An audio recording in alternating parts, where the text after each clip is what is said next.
Thanks for looking in on another Richard Piet show. Appreciate the opportunity to visit with the United Ways of certain parts of Michigan, central and southern Michigan. In fact, you might have heard a little bit about the announcement that the United Way areas covering Lansing, Jackson, Battle Creek, Kalamazoo will merge in short order in order to create one unit of the United Way in the coming months and years. And so today we're talking with Ken Toll, who has thus far been the person overseeing United Way operations of Jackson County. Ken, thank you for this time. My pleasure. Thanks, Richard.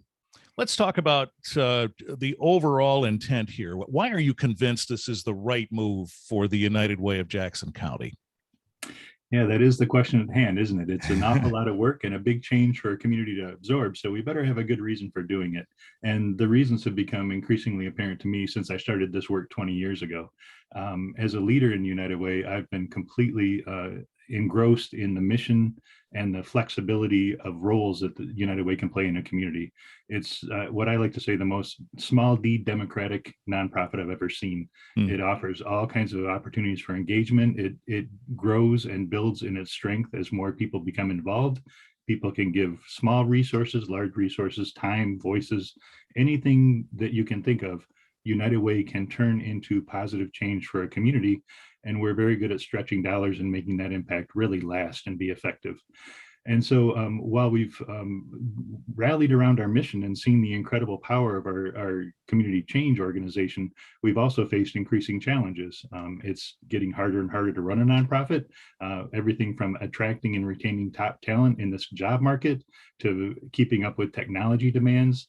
Everywhere you look, it's becoming harder to run a small business, and we're a small business with all the same challenges. Plus, we have additional competition among the nonprofit sector and fundraisers. When I started this business, there was no crowdsourcing. We were the original crowdsourcer, right? We created a community campaign.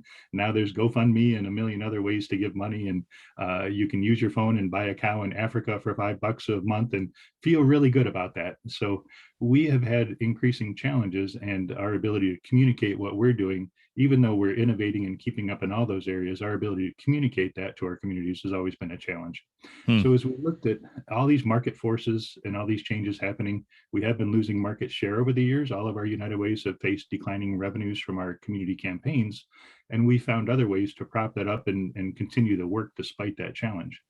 So over the last few years, I've been meeting with my colleagues around the state regularly. We have networking meetings, and we've been comparing notes and saying, you know, how do we work better together? We know that we're stronger together. So we actually launched a human resources shared services unit a couple of years ago. And we were trying to figure out how to combine our back office financial operations as well. How do we get efficiencies by combining technologies and some of those processes?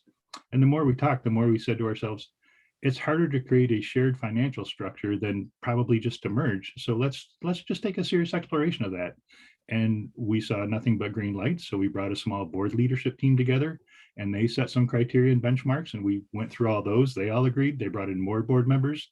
And as of January, our 3 boards all voted unanimously to do the merger, because that will allow us to deliver greater change and impact to our communities at hopefully less cost. But certainly. Yeah. And so, again, we're talking about the United Way of Jackson County, the United Way of the Battle Creek and Kalamazoo region, and the Capital Area United Way, which covers the Lansing area. These are the 3 entities that will merge. And boy, the way you describe that, Ken, it sounds like maybe some other United Ways might pay attention to this, or maybe are already talking about it in terms of the benefits of this. Do you think this is a trend, or will set one? Oh, absolutely. I mean, there are very good reasons why mergers make sense, and that's why we're doing it. And these reasons aren't unique to us. We've already heard from other neighboring United Ways, you know, when can we talk to you? And we said, we need to get our house in order first. But certainly, I think there's a potential for us to grow more, for others to come together as well, because we're all feeling the same challenges. You know, we've seen mergers happen very strongly, and we've also seen some mergers that were disappointing. And so we wanted to make sure that we learn from those.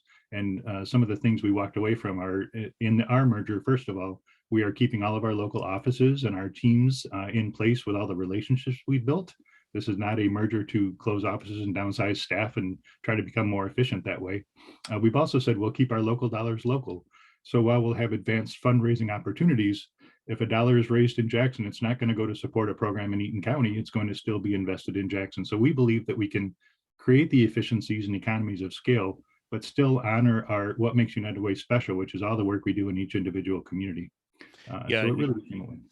you anticipated where I was going next, in the sense that you talked about buying a cow in Africa for $5. But one of the other side of that, of course, is folks who give in Jackson County have the good feeling of knowing that they're affecting their community in a positive way, and should they be concerned about the notion that maybe their money now might go somewhere else. But you and your counterparts have been quite adamant in the notion that this is not the case. You'll be focused where you've been focused.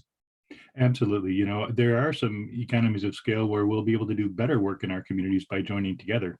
There are often very large federal grants that come across our wires, and Little Jackson County is not going to compete for a huge federal grant. However, by joining together, we believe we can attract new funding streams, bigger funding streams that will come into all of our communities and positively impact them. So we'll keep our local campaign dollars local, and we believe we have a potential to grow other dollars and other partnerships to supplement those in new ways by joining together. So it really does become a win-win.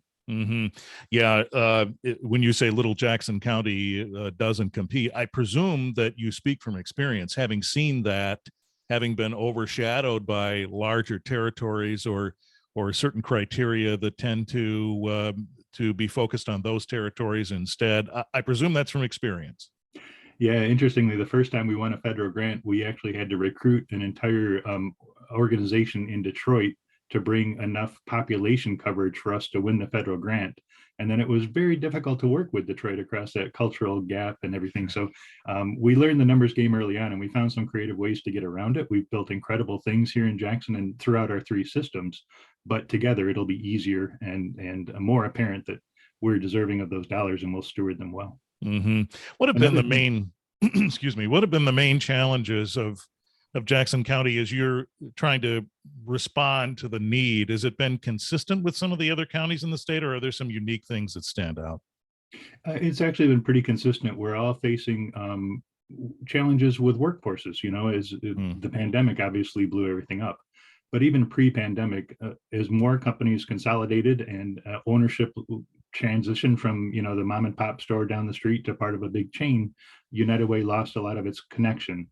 And those larger global companies, we recently had a steel company merge, and I found my campaign manager on the phone trying to talk to someone in Germany and explain to them why a United Way campaign in Jackson was important for them to continue. And that manager in Germany didn't know what United Way was and had no interest in talking to us. So we have seen problems with our old business model, which was working through workplaces and companies.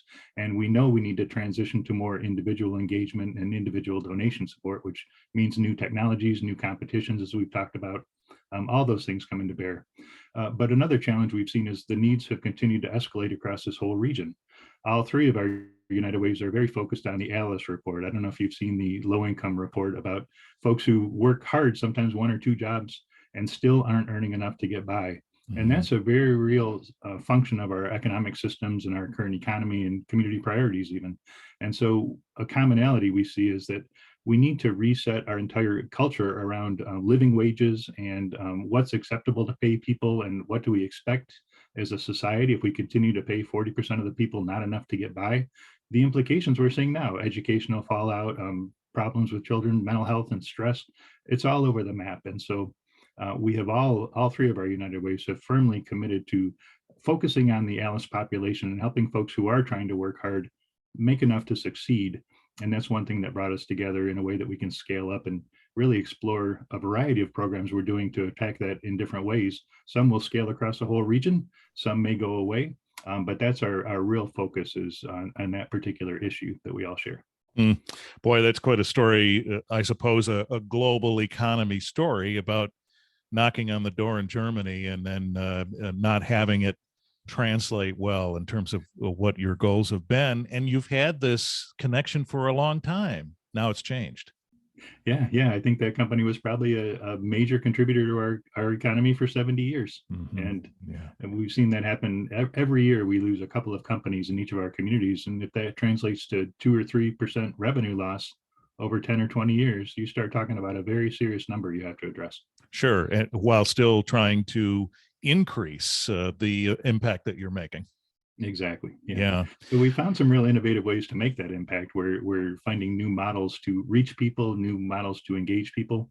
And so this merger is an attempt to build those capacities. And another driving factor in this was that we know diversity, equity, and inclusion work is more important than ever. And all three of our United Ways have embarked on a really strategic journey to understand and embrace those principles.